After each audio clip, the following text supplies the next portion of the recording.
So today's video is recorded to give context, enlightenment, and understanding to the words that we currently use in our society today that we seem to have great conversations about but don't fully understand. So I want to give context and meaning to some of these words that we're using in our society today to bring some enlightenment so that we would have better clarity of when we're using words, because words have power over us. So the first word I want to discuss is ego.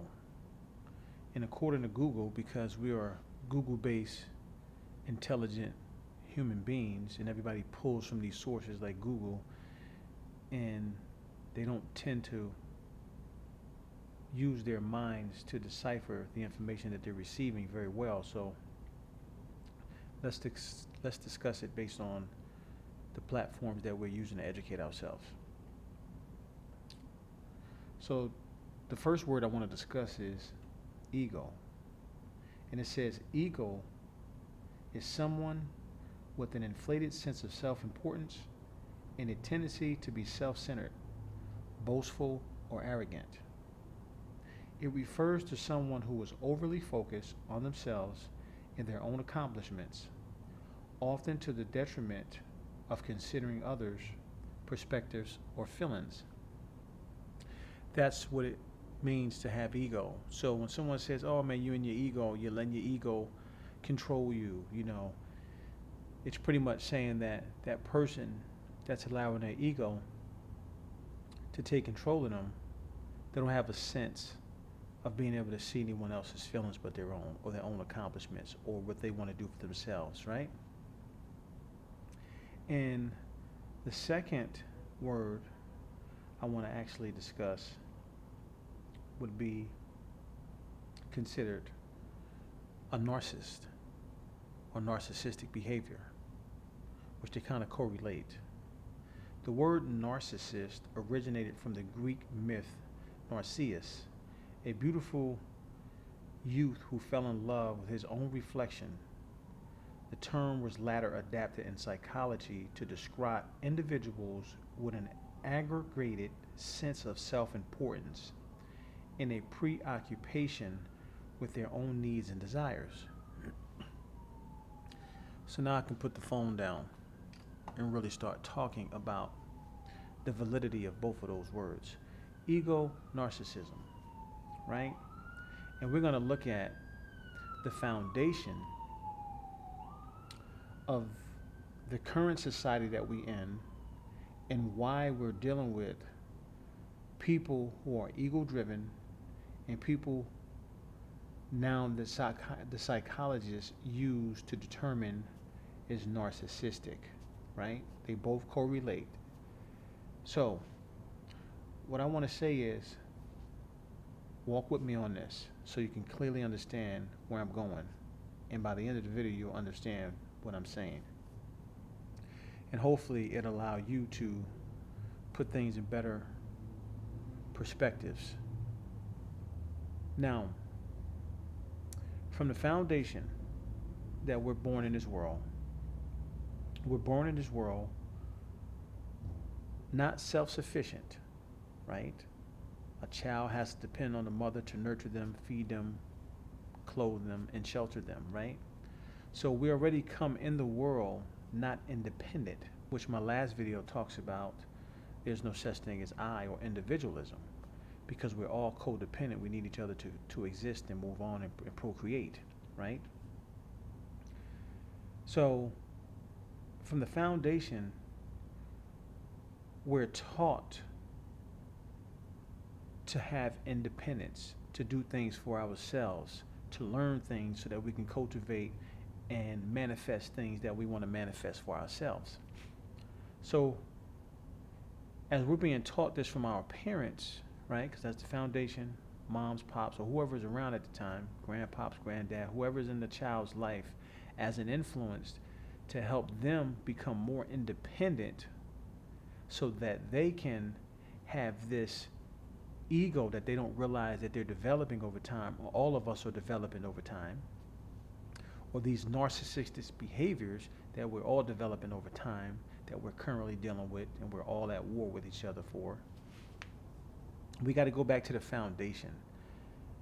That's why I like to talk about, whenever you're talking about anything in existence, always draw back to the foundation. Whatever problems you have, draw back to the foundation, because the foundation is going to allow you to see what everything was built on. So for us to be currently in a society now where we're at war and we're talking about ego and narcissistic behavior, and people are throwing these terms around loosely because they don't fully understand them. They just hear people say it and they regurgitate it, right? Not realizing that they fall in the same category themselves. So as we're growing up and we're learning from our parents or our environments, everything starts to shape what we call the individual, right? And the ego, it starts to cultivate that. We have things that we create in school, like competitions, right? Let's just say, for instance, the school wants to do a spelling test, right? Or a spelling bee. They say, hey, you know what? Whoever studies the words, they can compete, and whoever wins, they get a prize, right? So there's always a prize at the end of something for us as we're growing up, right?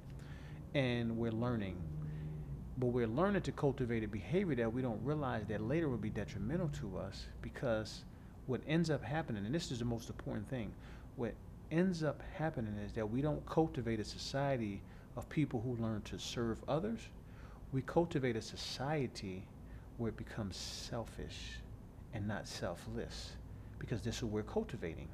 And then we're upset at people, friends, family, people who we get in relationships with, who don't know how to cultivate the spirit of selflessness. We want that, but they don't understand. People don't understand, because they're in judgment of others and not realizing what the foundation of the problem is, which is why we got to have these conversations so we can correct them, so we can create a better world.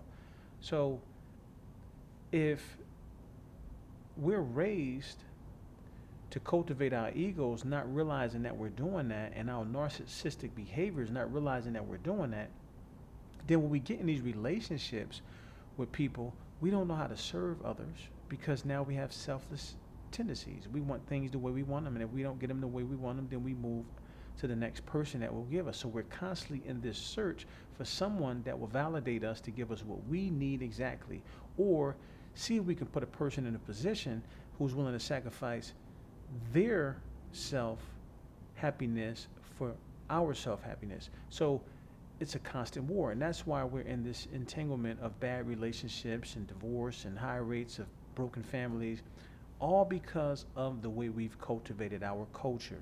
Our culture is not cultivated on selflessness, it's actually cultivated on selfishness, right? And that's why we can't move forward, because we're constantly in competition. We're starting out in school with, like I said, the spelling words. You're putting kids up here to compete. You're honoring students who come out who did a little better job, because you want to let them know that they did a better job than the other student. So this student here gets the gold reward, and this student here gets the silver reward, and this student here gets the bronze reward, right? And we're cultivating a society of competitive teens, and then we grow them up and put them in the world where the only thing they know is to be selfish. They don't know what it means to be selfless, which causes us to have the problems that we have in society. Because now society, no one says, hey, you know what, let me put myself to the side to help someone else, right?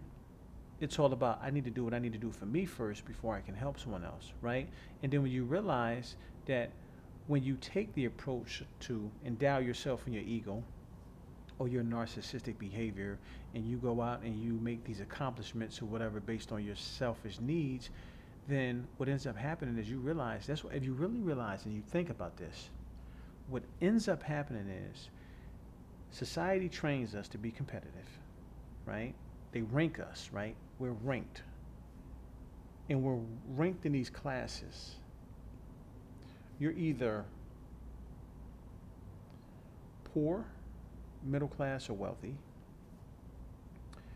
You're either, as far as looks, you're either good looking, bad looking, or awesome, right?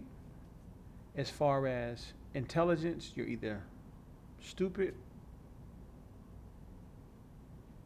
or you're arrogant, right? Like there's no in between. You're either stupid, let's say stupid, smart, or arrogant. So at some point, the nature of us at this point can't see someone else because we see things the way we see them based on the route that we've chose to stroke our own ego and our narcissistic behavior, according to what psychologists deem is and actually a diagnosis. So I don't like to play the word games. I'm just conversating about the words that we use in society to judge one another and diagnose one another, right? It's all BS at the end of the day. It's all BS because no one's getting down to the root cause of what real mental health is because they don't really study what is causing the mental health issues. And it's all ego. It's what it is. It's ego. It's the way we're cultivated. We haven't been cultivated to help someone else before we help ourselves. We've been cultivated to help ourselves, choose ourselves. Oh, I got to do this for myself. I'm choosing myself. I'm going to do what I need to make me better, or whatever route a person says to themselves. And then what they don't realize is that that selfish behavior puts them before a dynamic failure because people think it's power in boosting the ego of self, right? Individualism, the so-called thing that I talked about in the last video that doesn't exist because the individual was cultivated from society and there's just a bunch of different personality disorders that we all have that we've copycatted off of each other and we've learned to try to put them in a perspective that we like to organize in our own mind, which so-called gives us an identity of an individual, which is BS, right? Because we co-relate and coexist based on each other. That's why when you see society, you see a lot of duplications going on because no one can really just come up with something that's original that's going to be catchy because it might not be attractive. So guess what? No one's going to waste their time trying to be extra creative or process things a little different because no one's going to be interested in it. They're only going to be interested in the things that people are doing that's attractive, right?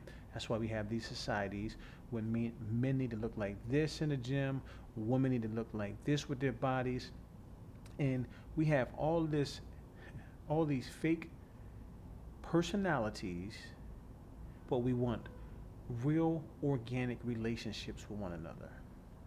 How is that even possible to be able to cultivate our children at an early age to be self-sufficient, self-independent, not really focus on co-reliancy and alignment as far as helping someone before you help, yourself, right? And a person to say, well, it doesn't make sense. If I can't help no one if I can't help myself, that's BS. That is complete BS because there are people who actually come out on the better end of things when they decide to sacrifice and help others before they help themselves, right? And it's a lot of us that do that in society.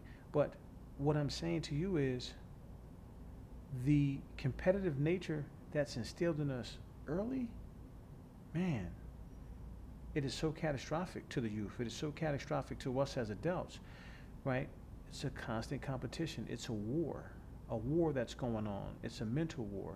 It's a game. It's a psychological game that we're all locked in, and we don't know how to escape it because we continue to use word play and dictionary prisons that allow and perspectives that hold us hostage to not being able to see outside of them. And that's why we're losing. We're losing on mental health. We're losing on divorce. We have broken families. We can't communicate in our relationships with people. all of those things because we have these different perspectives on how we see things based on the way society has cultivated our mentalities to be selfish and not selfless. When you learn to be selfless, you start to take yourself out of the equation of everything that you do, and the only thing that you want to do is make things better for other people.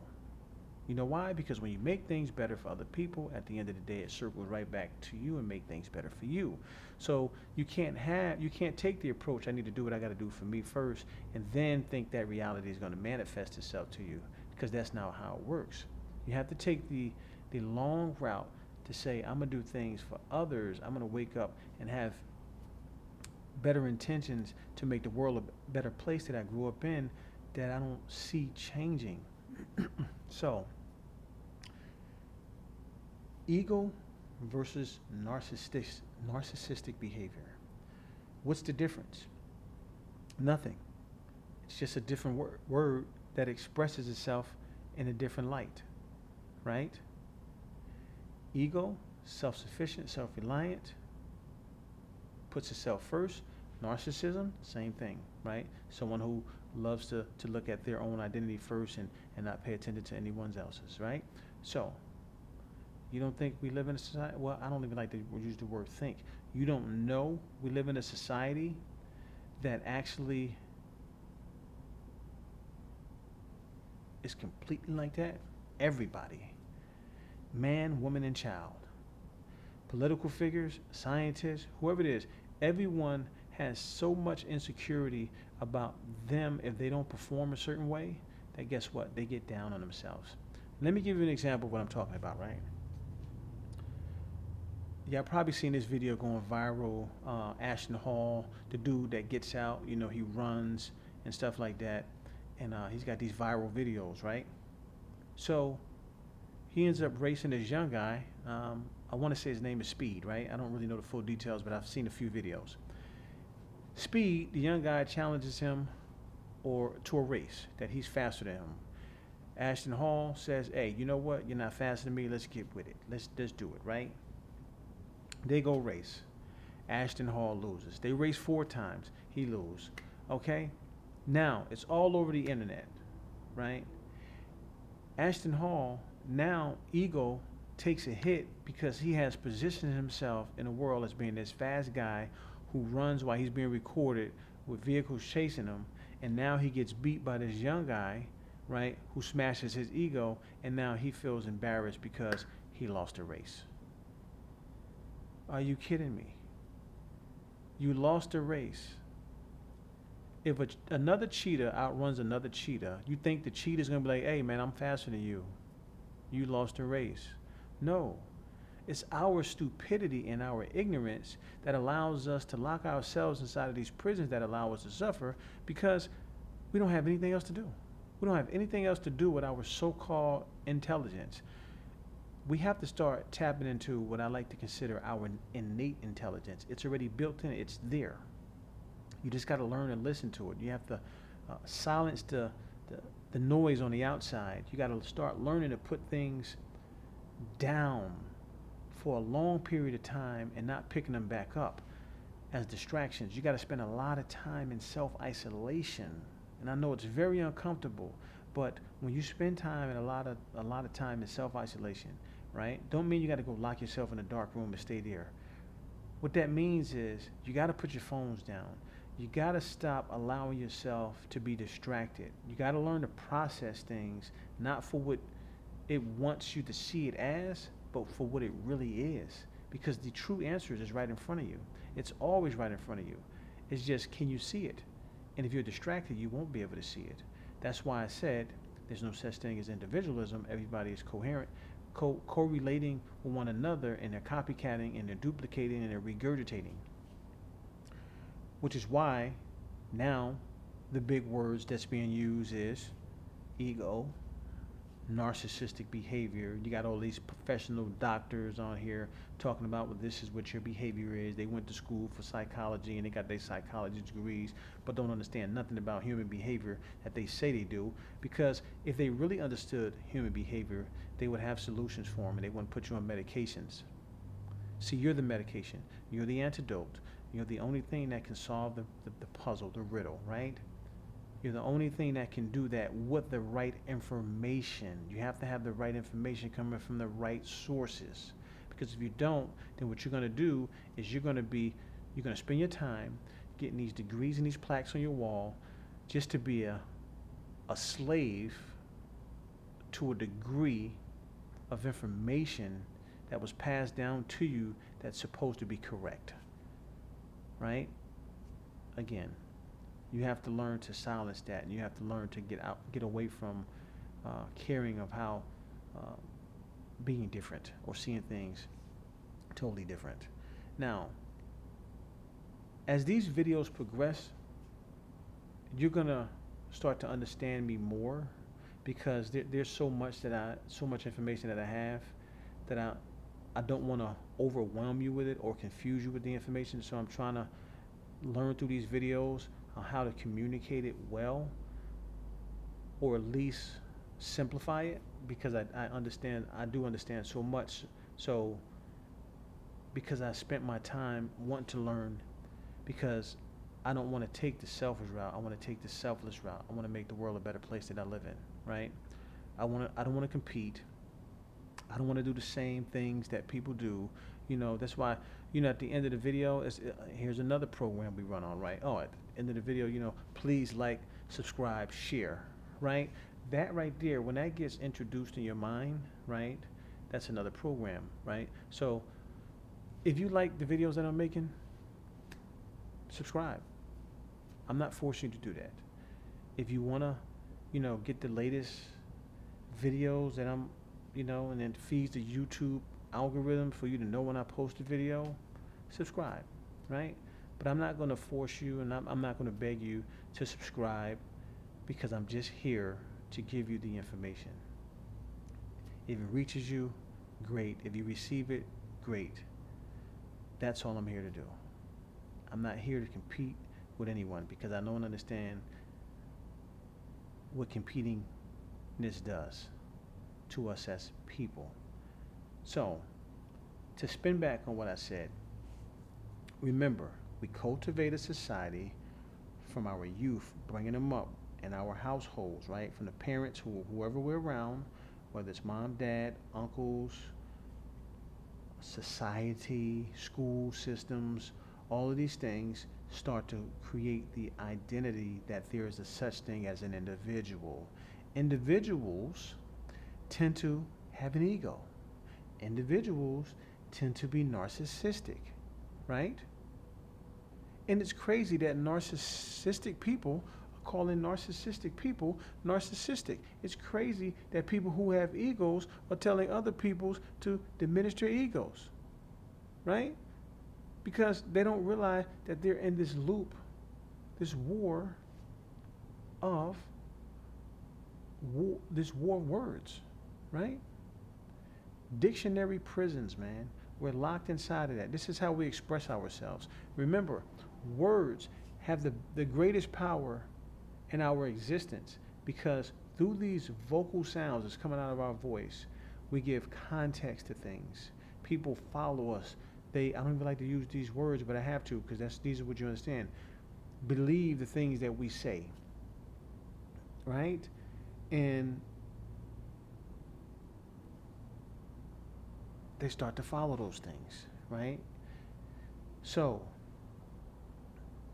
I want you guys to really start tapping into what it means to really activate your mind, because your mind is very, very powerful. Again, I got to catch myself, right, when I say your mind, right? Because it's not your mind, it's the mind, it's the collective, right? So see, I even run on a program. I even have to catch myself when I want to be informative to you. So it's not your mind, it's the mind, right? It's this one consciousness, it's this one awareness that we all share and that we're all tapped into, that's traveling in so many different directions and so many different speeds, that we're actually sitting here trying to figure out how it all works and positions itself. A long time ago I said this, and it's just an idea I had. I said, what if we all were thoughts in God's mind? trying to sort it out, trying to figure it out, right? What if that's all we were? Just think about that for a second.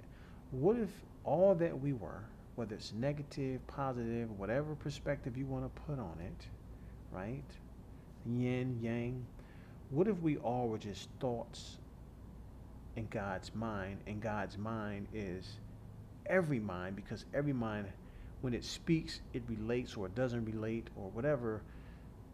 That's very interesting to me. I said that a long time ago, and it still has merit to me for some reason.